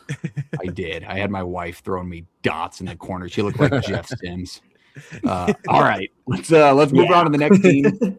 That's Coastal Carolina. We got a few more teams left here. We're kind of right on pace, gents. So keep it up here. Next up is JP. JP is taking us through Georgia Southern. JP, be nice. Try not to mention it. What? But let's talk Georgia Southern football. Yeah, I mean, Georgia Southern for me here is a team that I picked to make the conference title a season ago, right? No, I'm not saying that. Is that the team that beat Nebraska? Stop. I didn't say Jake's always got to do it. Is that team? Oh, yeah. Jake's always got to do it. Tell us about that it, JP. Team looked a lot different than this team. But yeah, I mean, I think 25 at 7-6 and 4-4 in the Sun Belt's a failure. From a season ago, right? I had him in the conference title, not just because I had him in the conference title wasn't a failure. I think from their expectations of what that offense and that team should be was a little bit underwhelming in a lot of spots. Now, you lose some quarterback pieces or a quarterback piece that was really good, been there multiple years. You again have to find a way to, help out with the run game, losing some pieces. But when you look at Clay Helton now in his 5th year, I think you're looking for the next step in everything, right? It'll always be solid. It feels like they'll always be hunting a bowl game or in a bowl game somewhere, but you're looking for the next step within this whole thing, right? Again, the offense was solid a year ago. I did feel like it left, at times some things to be desired, especially when they went up against better defenses. You look at the output against James Madison, wasn't all that great. Fresno State really gave it to them. Even late in the year, Marshall as well. Like Old Dominion held them to 10. When it mattered, the offense didn't have that extra gear that was advertised, right? Like JC French and these other pieces were really good, but it just didn't click that extra mile. Now you're in a situation where you have, a new quarterback situation going. You bring in Max Johnson, that is a completely different style than what JC French was. You also look at Weston Bryan, a kid who's been there. So they're going to battle it out, and you're going to kind of get two different types of quarterbacks and what works there. If you look at the running back room, 2 top ball carriers are gone, and it's 2 pieces that need to step up. David Bedinga had 49 carries last year. Terrence Gibbs had 17. Run the football, stretch the football vertically through the air. It's kind of how Georgia Southern works. And the Eagle offense is high flying. How do you get high flying? You bring in some pretty good pieces. Josh Dallas missed a lot of time, if not the entire year in 25, but had a really productive 24. He's back from injury. And then you bring in a kid from Texas A&M Kingsville and King Phillips. That could be a great 2-piece combo alongside Dallas. You look at what they hope to be, and when they've been good, it's been a quarterback that doesn't turn it over a ton, a really good run game, and the ability to hit you over the top. You remember Boise State a couple years ago when they went to a playoff. came down to Statesboro and they got in an absolute shootout. I think that game was like 48-42. That's when this team's at their best. Now, looking at the offensive line, it's hard to say kind of what this looks like. You just have to be able to hold on a little bit. I'm not sure that it's going to be plus. Maybe it's a league average, but if it's below average, you worry about Max Johnson and his ability to not be sacked and not get pressured too much. Maybe that's when a Weston Bryant situation kind of pops in. But I believe in Helton, right? Just like you believe in the other Helton that's at Western Kentucky, that to have a pretty darn good offense. Now, if we flip the page here to the defense, this has never really been the strength of this Georgia Southern team, right? They ranked last in the Sun Belt in yards per game. They give up 458, 12th in defensive points per game at 32, and last in rush yards a game at over 210 yards a game given up on the ground. Like I said, this hasn't always been the strength of Georgia Southern. It's not the strength of Helton teams, but the turnover pretty much anywhere and everywhere you can do it, right? There's a lot of pieces that come back, but you try and bring in some FCS pieces from a really good Stephen F. Austin team, from an Abilene Christian team that were really good in the FCS, and a group of young guys that have to step up and really hope that hit a next thing. Because for me here, when I went around and kind of looked at what Georgia Southern's been, the offenses they're going to see are going to be as good or just as or improved from a season ago, especially the run game in the pass game. Look at the defensive end spot. MJ Stroud is a really good piece. Jakari Brown is probably going to be an all Sun Belt guy. How do you take a step while growing people within the program and hoping that a defense can just get to a league average spot? Because if you're in a spot where they're the bottom 2 or 3 teams in these categories I listed earlier, it's going to be another tough year. You're going to have to help out this offense. You're going to have to make sure you keep or get stops, and you're going to have to get some takeaways as well. Schedule-wise, disappointing 25 leaves a pretty bitter taste. Defensive improvement, if the offense takes a step back, you look at the schedule and you go, well, we got 2 Power 4 games and we get Jack State. I wouldn't sign up for that a ton of times, especially when you're trying to break in a quarterback, especially when you're trying to break in some other pieces as well. Troy, Louisiana Tech are tough draws from the other side of this conference. And I think their win total, what did I see, was 4.5. Lean to the 4.5. Yeah, 4.5 tells you a lot about what a lot of people think about these defense. I think the offense will be solid. I think Max Johnson landed in a good spot with a guy that can scheme some things open for him. But the offensive line has to be a lot better. The defense cannot be bottom 3 or 4 in the league again in a lot of these categories. And I don't think the non-count schedule really does you a lot of help. Charleston Southern, you should win an FCS game at Clemson, at Jack State, Houston. I'm going to level with you, fellas. Not a lot of teams across the country are signing up for that one, especially if you're in the Sun Belt looking to make a leap and get back to a bowl game. I would not sign up for that. I would double down as an AD and say that would not. There's a lot of power conference schools that don't want to sign up for that. Hard pass. Jake, thoughts on Gata this year? Love this team. I love this team as an underdog. Like 4.5 feels so low with a guy like Helton at the helm. And I love the Max Johnson piece, who just, quite frankly, just hasn't gotten a fair shake at his other stops. Like he was supposed to be a starter at North Carolina, and then fair shake or fair leg.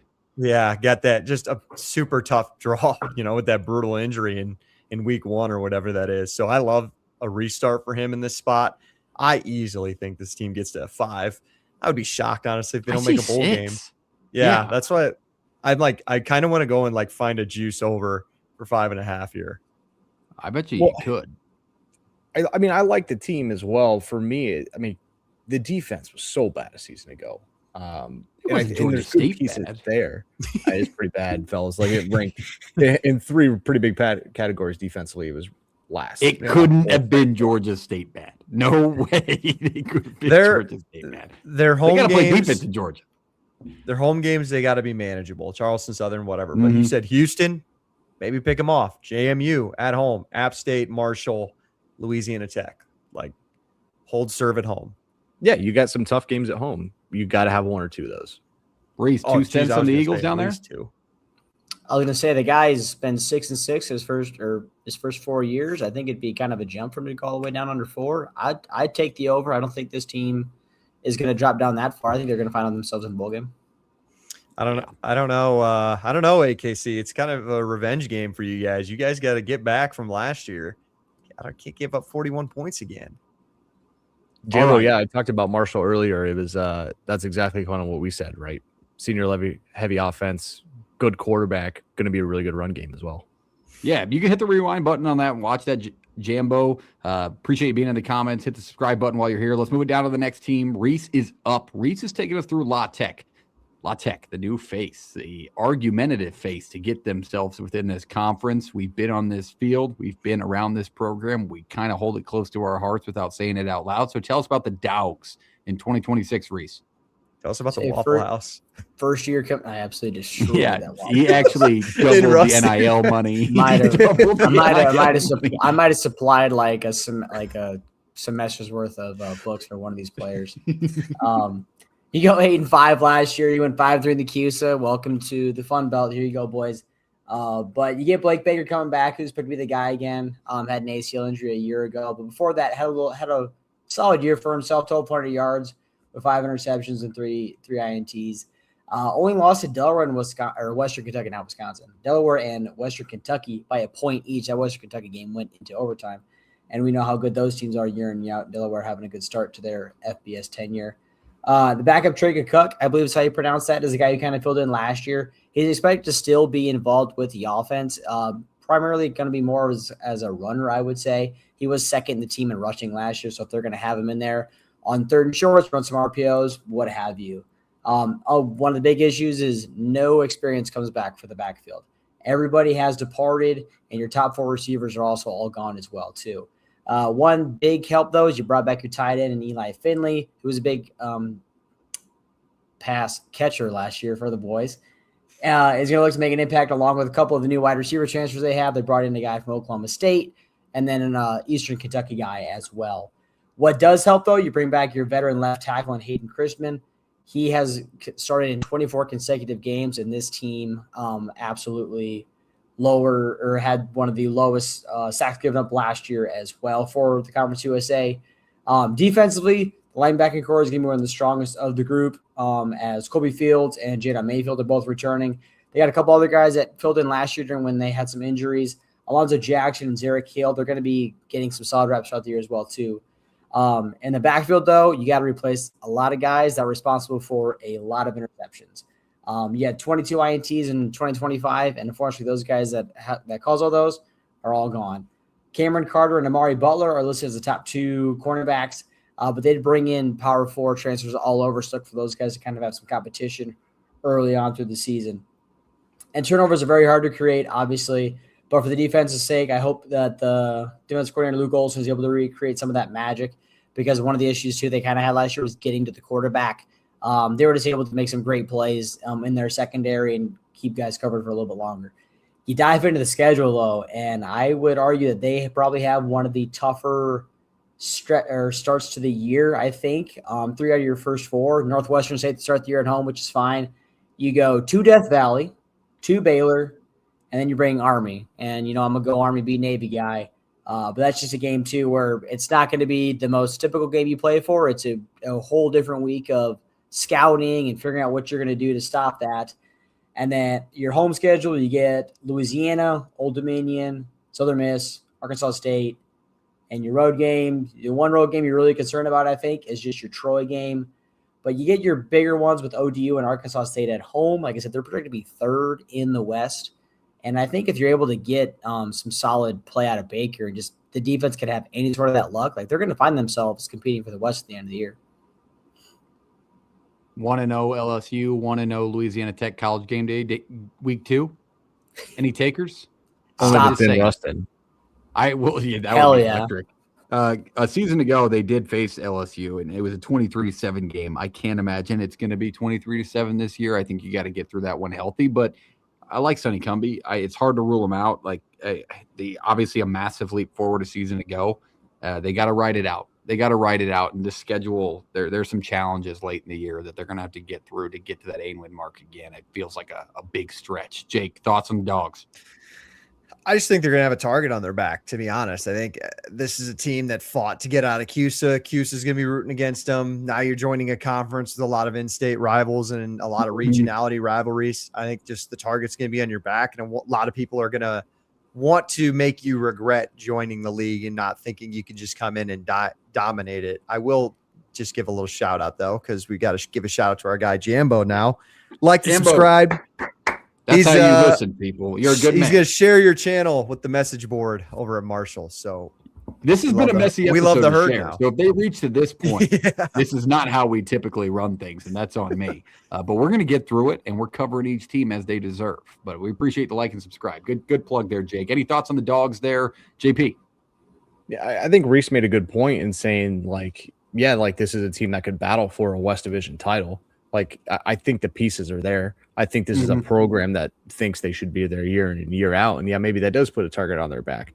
I also think it's a little jump up in like the depth of the conference. Like the top of Conference USA can clearly play with the top of the Sun Belt, but the bottom of those leagues are very different in some ways. So I don't know if anybody's been harder on a coach than Jake on Sonny Cumbie in some spots, though. Yeah, he's like, still kicking around. Expectations from Jake. So there. Yeah, he's still kicking around. He survived his must-win year last year, so I like it. Let's see if he can do it again. All right, let's leave the Dogs there. Let's move it on to the next team. We got a few teams left, 3 of them. 2 of them we're going to spearhead, Louisiana and Southern Miss. We'll kind of go all in together. But the last singular. I had Louisiana straight up. Okay, you do. All right, good man. Let's take it back to Jake. He's going to take us through the Jags of South Alabama. Let's talk USA football. Not that USA, not the World Cup, but tell us about Jags football in 2026, Jake. Yeah, it's only fitting. 4th of July, 250th birthday. We're talking a little USA. I mean, what's better than that? And year 1 under Major Applewhite was great. They had a really good start. And year 2 was just a struggle with honestly just trying to replace a lot of talented transfers that left and hit the portal. That's nothing new to these G5 schools, but it really hurt USA last year. I'm just not sure if year 3 is going to be much better because they lost a lot of talent and the defense only returns 37% of returning production. Good news is Bishop Davenport, your quarterback, is back. I think at times he's a really fun dual threat quarterback in this league, but he's got to make an uptick in productivity. I mean, 12 total touchdowns last year is just not going to win you many football games. Kentrell Bullock hitting the portal was a tough loss at running back. They had to replace Fluff Bothwell a couple of years ago. Keenan Phillips is a guy at running back who can be just as good as Bothwell and Bullock. I really do believe that. And I guess the only question is if he has another really good season, can they keep him from hitting the portal next season is to be in question. But I think Phillips is going to be a really good running back this year. Shalik Hubbard, he's going to have to be an anchor on this offensive line at right guard. This is a Monmouth transfer whose grades were awesome at that level. And I expect there's not a lot of penciled in starters at this spot, but I think he is one of those guys. Now, defensively, totally different question. I highlighted their returning production or lack thereof. Todd Orlando takes over Applewhite's defense this season. He is a well-seasoned defensive coordinator within college football, and he's had a hard time staying for long periods of times at programs. He was at brief stints at Texas and USC and USF, and maybe I think FAU even squeezed in there. And he's going to have to find a totally new defensive line that lost 7 guys to the portal. All defensive linemen went to the portal. And this was already a defense that struggled in tackles for loss and had one of the lowest sack totals in all of college football last year. I would say there's probably not one all-conference guy on this roster currently. Maybe Davenport if he hits his ceiling and he finds a groove this year, and or maybe Phillips if he has another awesome year like Bothwell or Bullock did a couple of years ago. But I don't know if the talent is really there with this team, which is kind of tough to see because this is a program that usually holds their own within the Sun Belt. I think it's going to rely the success of the defense is just going to solely rely on how can this team handle the run and improve pressure. This team was not good defending the run a year ago. The last good news I would say is schedule wise, you get 128th in strength of schedule. So the schedule is there for the taking. Over under win total, I think I saw was at 4.5. There's just not like, I don't totally hate this roster, but over unders at 5.5, but I don't necessarily love it either. Like there's a lot of programs in this league that could be like, pick out a couple of guys here and there. I'm just like, this roster's just, it's fine. I think 6 wins would be a huge win this year. I do too. I think looking at the schedule, that was my first thought. Was I couldn't believe it was 5.5. To be honest with you, I think if you look back in the last 4 or 5 years of South Alabama football, their scheduling's not easy. Like they're bye games, and even if they're not, and they play within the G6 out of conference, it's like winning programs pretty consistently. Last year, you drew Tulane, college football playoff team, North Texas, game away from the college football playoff, and then you played on the road in the SEC at Auburn.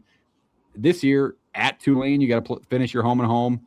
Ohio, that's a winner out of the MAC, and then you go back on the road in the SEC. So like those stretches really, hopefully they've got to bounce back from those better than they have, especially with the strength of schedule this year. That's their opportunity and where it is. But I don't know if on paper I see an automatic 6 here to say comfortable with an over. So I like 5 at the most here. JP? Yeah, just without knowing and seeing the team in operation, it's hard to pencil in wins anywhere. Yeah. Reese. Yeah, no, I'm right along with that. Yeah, that really rough stretch. Last year you lost 6 in a row. I don't imagine them repeating that again. But at the end of the year, if you don't really know what the team's going to look like, then it's a question mark. But again, I don't think there's 6 spots in a row where there's a team they're not better than. But you just got to get some luck to go your way. You got to get more along the lines of the rest of the country. Like Georgia State last year, they put up 38. So did every other team that Georgia State played. You get a win. So you got to hope for more of those if you're South Alabama.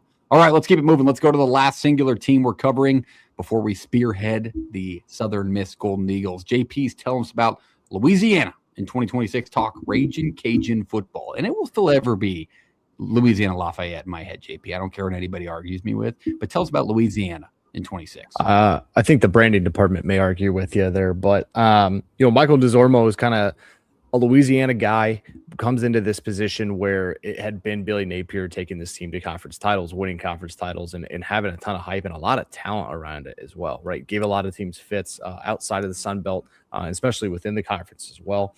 Retention in some really key spots, I feel like, has hype within Lafayette pretty high for what this team can be. Lunch Winfield guided the Cajuns to 4 straight wins to cap the regular season a season ago.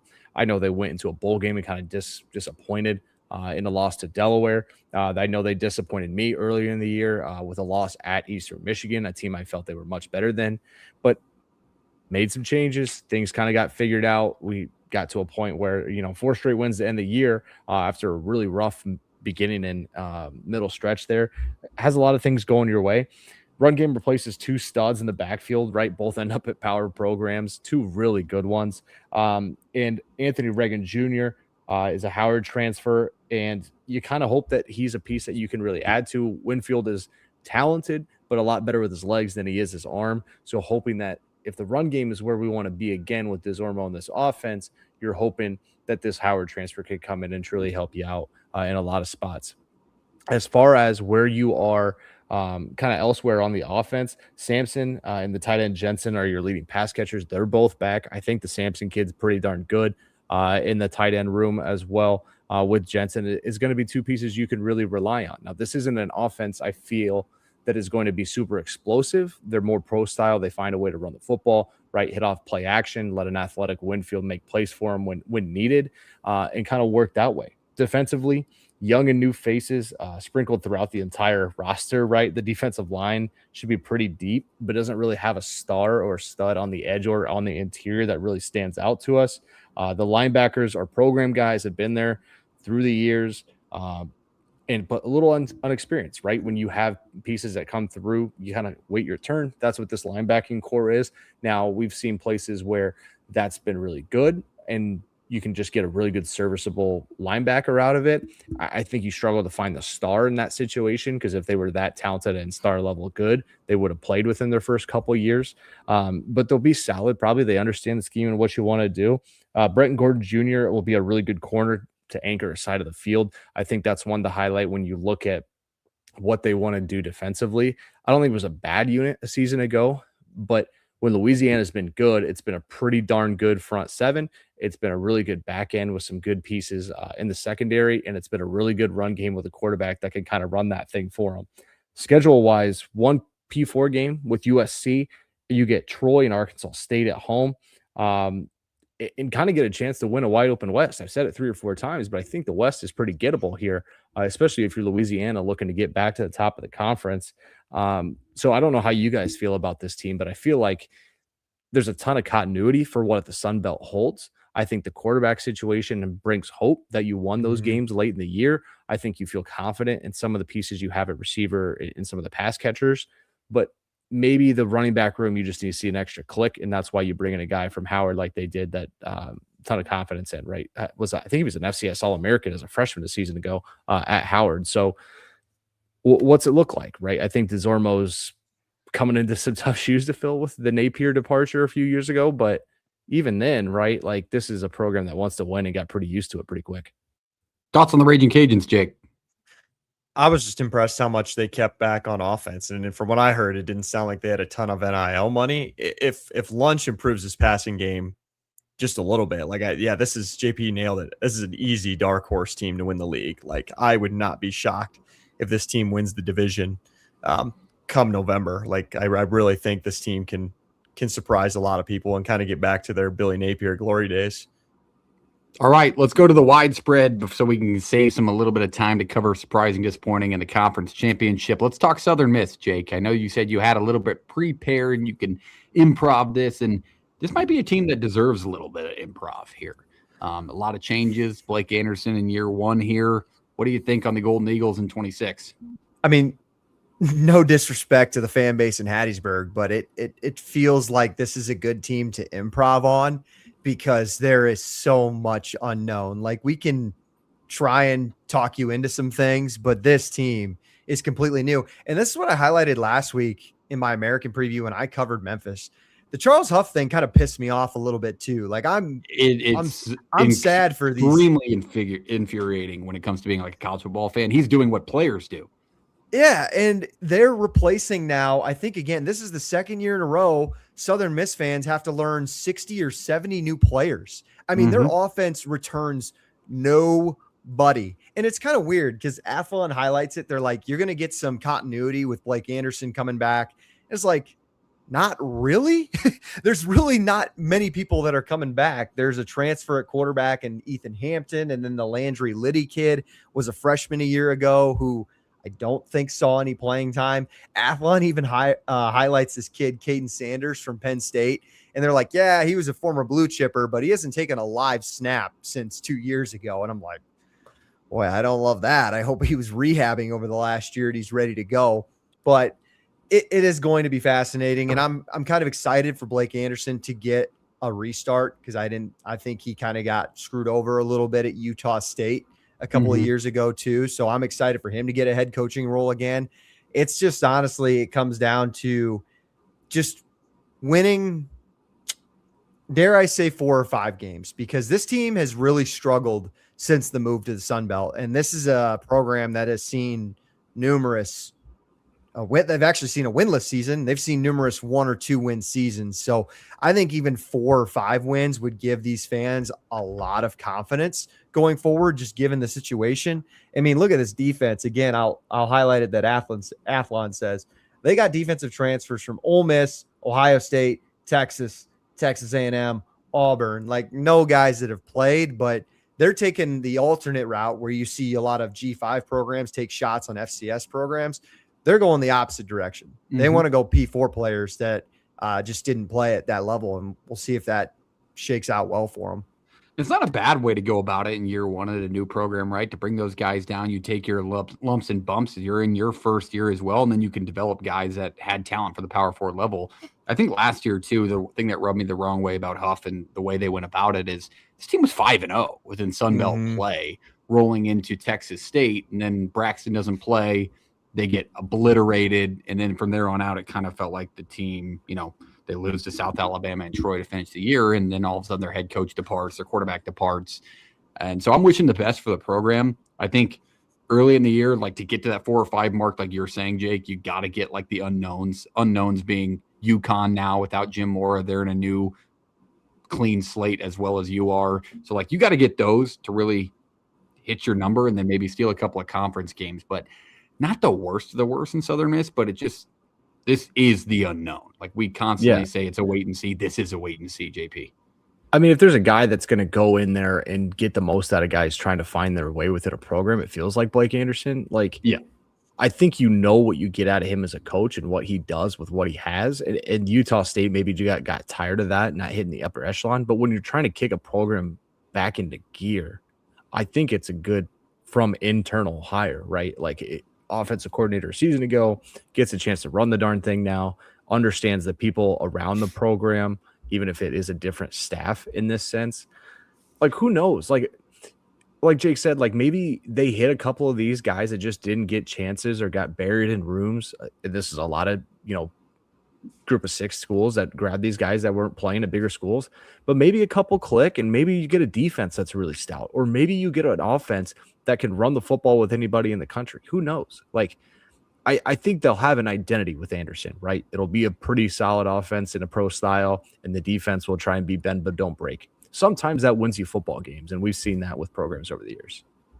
Reese, any thoughts on the Golden Eagles?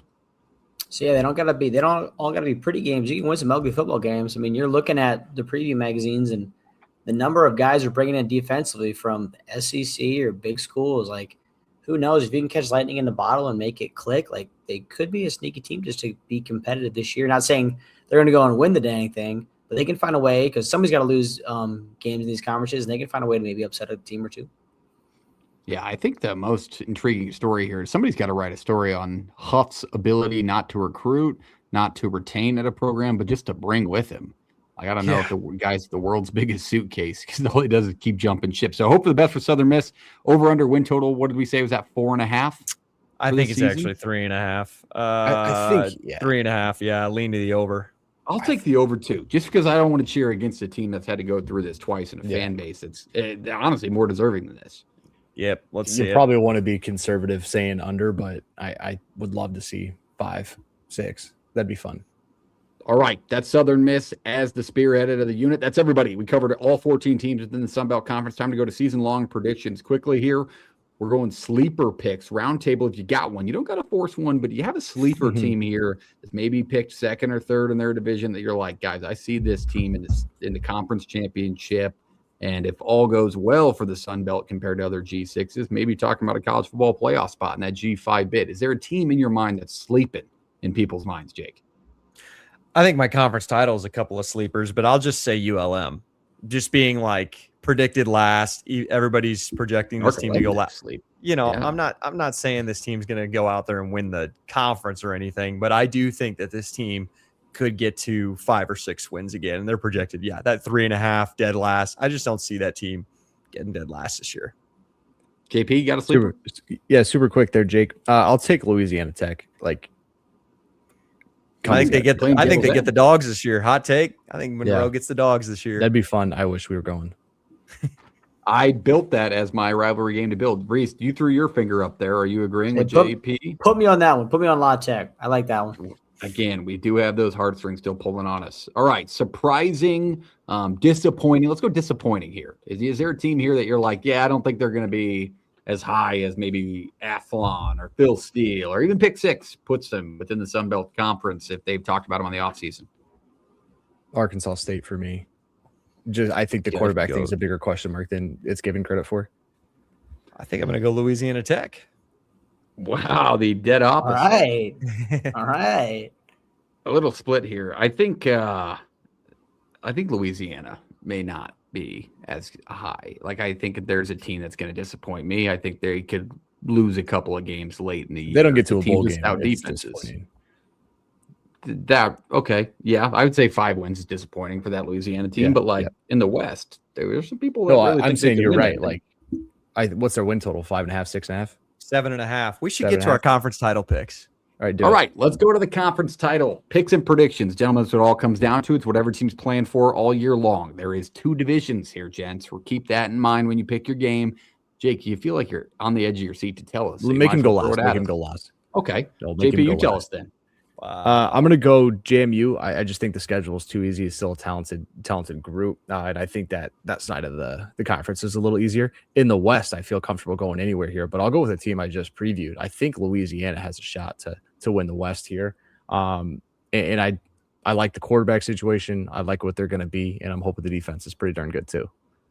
I'm rematching from a season ago. I like James Madison. I like Troy. I think we get that battle again. I think Troy's defense is super intriguing. The quarterback experience we already touched on. James Madison, they just win, man. It's like in Ohio. It's in the MAC. It's like whoever the hell we talked about last week. Can't even remember. There's just these teams that have won since they've been in these conferences. James Madison's emerging as the kind of the top tip of the tier, and Sunbelt Billy's back. So give me James Madison and Troy in the conference title. James Madison probably going to win the damn thing again. Reese. I'm going to go La Tech and Old Dominion. I don't care. They got a new quarterback, and I'm going to take Old Dominion. Okay. I think the defense is going to be too much. Come on, Monarchs. Fire up, Monarch Nation. What do you got, Jake? Did we take the way you think, Reese? I like the way you think, and I kind of like the way you think, JP, too. I got Old Dominion, Louisiana in my conference title. Old Dominion, Louisiana. I will pick Old Dominion to be my Sun Belt title winner this year. Okay. Humshave. All right. I mean, you kind of pitched it as like you were going to throw like a Georgia Southern, South Alabama at us, but I mean, well, you said disappointing teams. You two in their divisions, but what do you preseason pick? I got Athlon right here. That's 2-4. I got Phil Steele right here, 1-2, two in the East, me and Phil, and one in the West. Looks like me and Phil's got some words. Yeah, me and Phil have some. No, right here it says on the cover, Jake. Book the experts cannot do without. So we looks like I'm the expert. Yeah. Looks like I'm the expert. All right, that's everything in the Sun Belt. We appreciate you listening. All the new subscribers, new listeners. If you're in here, if you're a Sun Belt fan, make sure you hit the subscribe button. We're going to cover the G6 all season long. We do our G6 game of the week, where we will cover a game every individual week. We promise you that. Hit the subscribe button, hit the like button. Shop No Rivals, our great partner. They've got all your teams, folks.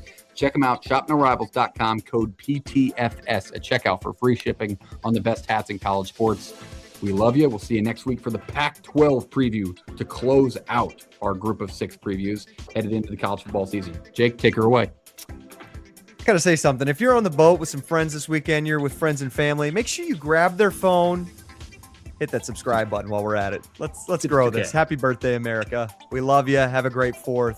We'll see you next week. Let's play it. USA.